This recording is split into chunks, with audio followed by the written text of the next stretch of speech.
are doing. Because one of the presenters had mentioned, there was a dawning of awareness on them at the Model Schools Conference. So, wait a minute, we do really well at that. And I don't think that we have transformed that or translated that to all of our staff to begin with, and then mostly all to the community, because I think that's really important for economic development of our community. I think schools are one of probably the top 3 things that people look at when they want to invest in this community or move to this community. And I think somehow we need to make the community aware of this. It's just it's fabulous, but we can't keep it to ourselves.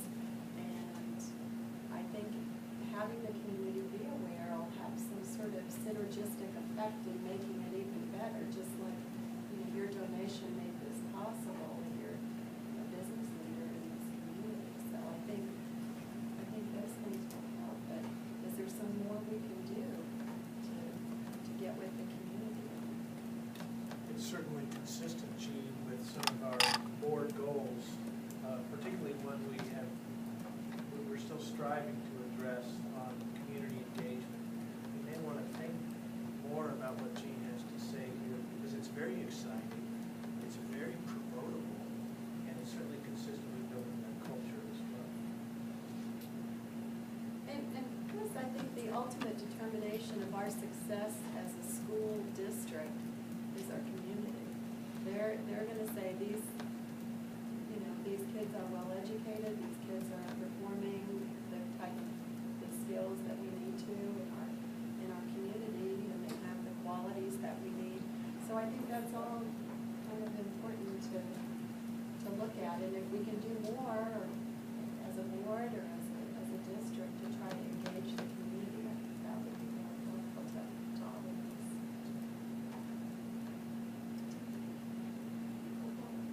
I have a couple of questions. Because I know there were a lot of presentations that teachers went to.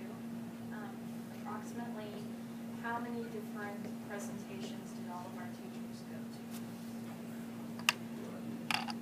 There were, do you know how many total there were? Over 100? Oh yeah, it's over almost 200 different sessions that are repeated. So you have time to go to 6 or 7 a day for 3 days, so Yeah. 20 some sessions? Yeah, something like that. Okay, And they're so 20 some structured. sessions per teacher. Right. And we sent how many teachers? 61. Okay. And, looking to see.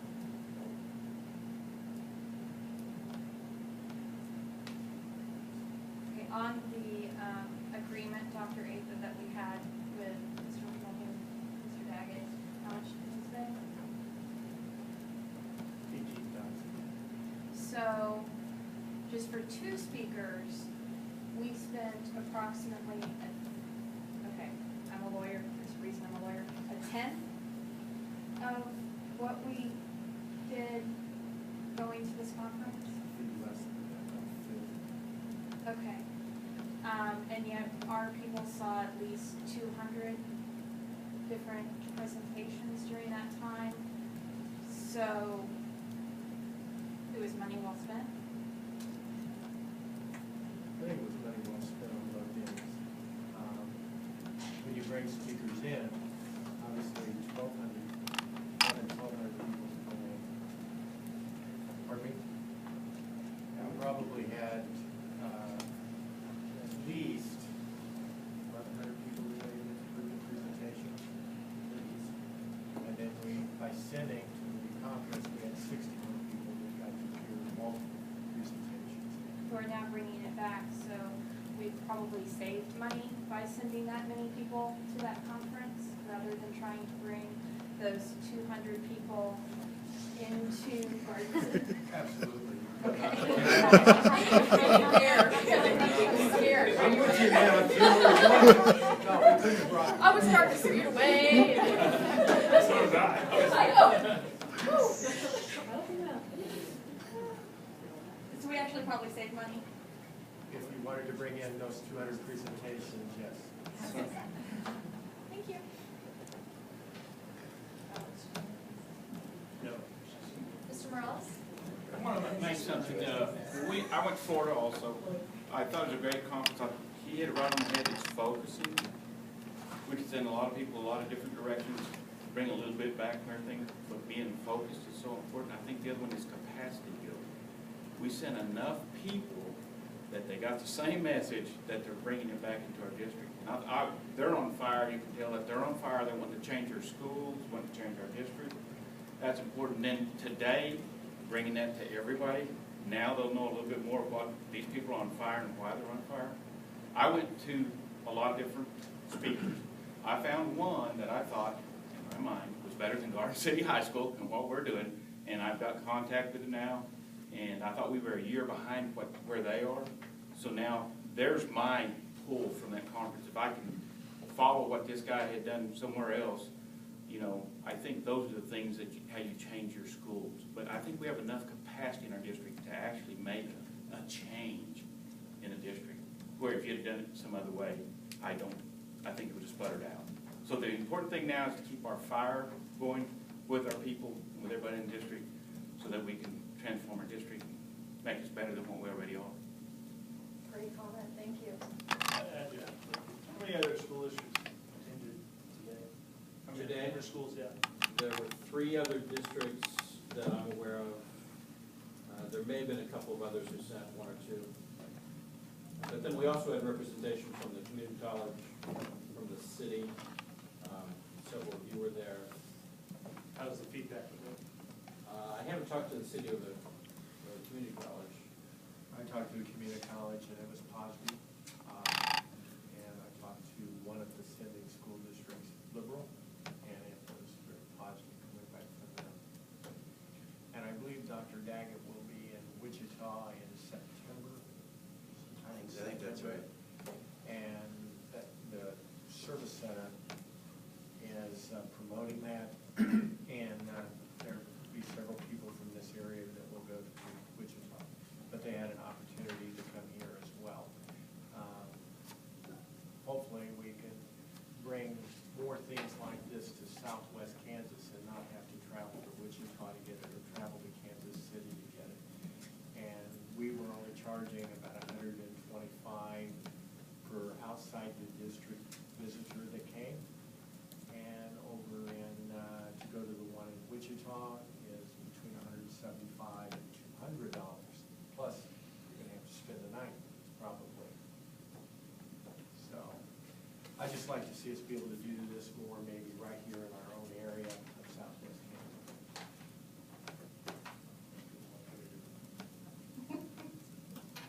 Any closing remarks? What do you think, Alex?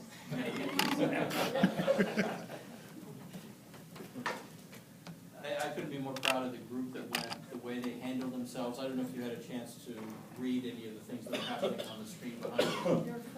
But there is a lot of learning, a lot of reflection that was happening along the way. And they worked hard, they worked outside contract time, they worked outside conference time, both early and late. They just did a great job representing the school district in this. You know, it's kind of cool when you guys are all there, ladies and guys.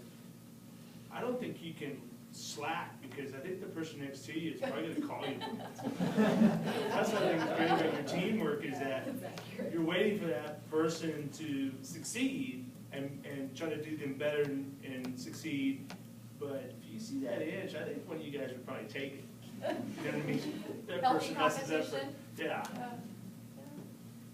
I don't think you can slack around and they'll call you.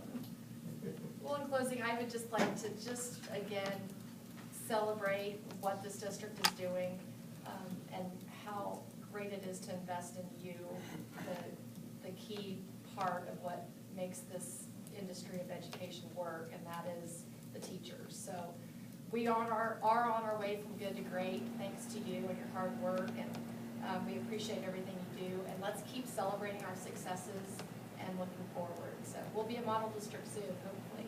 So thank you. Okay, moving on to new business. Dr. Carler, are you gonna talk about these policies with us? Sure. I think we have 5 policies on the agenda for your consideration. The first one, GAAF, is a relatively new policy. I think the board first adopted it a year ago. That dealt with some changes at the state level about emergency safety interventions for students. And essentially, the policy is just kind of like in a lot of policies, relatively new policies, it's clearing up some minor structural issues with the policy and kind of cleaning it up a little bit. The following 4 policies apply to a law that was passed, I think it was Senate Bill 367, that deals with some student privacy issues. Essentially, the changes in 3 of these policies, I believe, are coming about as a result of that legislation that was passed. And then the 4th one, and I believe it's KCA,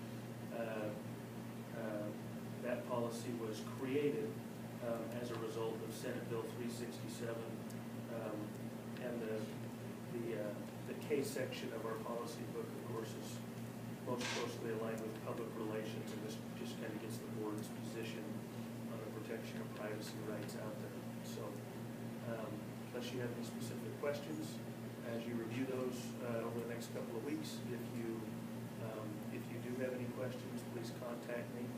And if we haven't heard anything, these will be on the consent agenda at the next meeting for your consideration. Well, it's nice that not only healthcare is giving him mandated privacy rights. Yeah. And that, so most of it makes sense as long as it's easy to implement. Usually we're doing the right thing anyway, it just kind of puts it in paper. This will require us to provide another notification to families. We will be doing that here in September. And then in the future, we'll probably do that at enrollment time. But there's a little bit of a collision here between the Family Education Rights Privacy Act and the state law that was passed. But we're sorting out kind of how that's gonna work, and that's reflected here in these policies. So there is a little bit more that's going to be put on the district as a result of this, but that it is the law, and we're going to follow the law, and we'll be following through with that in September. Compliance is good, right? Absolutely. In this situation, absolutely. Any questions, board members? All right, we can move on to open board discussion. I am planning to attend the Fall Summit on October 2nd. We don't have the exact time yet, but administration seems to think it's probably going to be an evening or late afternoon event. So if that helps you if you're trying to take off work or whatever on October 2nd. If you can't go, I'll be attending so I can bring information back. So, any other discussion items?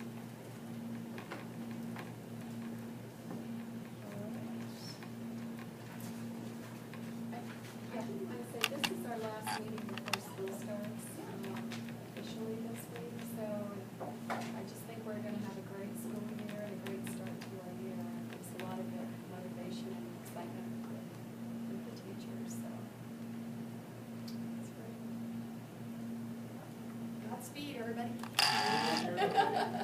A lot of parents are happy. All right. All right. Flashing lights. Yeah, be careful of flashing lights, seriously, watch those school zones, I'm sure that, no one wants to hurt a child or give them expensive tickets, so please be careful, right, Tim? That's right. Yeah. All right, our next board meeting will be on Monday, August 25th at 6:00 p.m. in this room. Motion by Laura, second by Alex. Better not be discussion, all those in favor? Motion carries.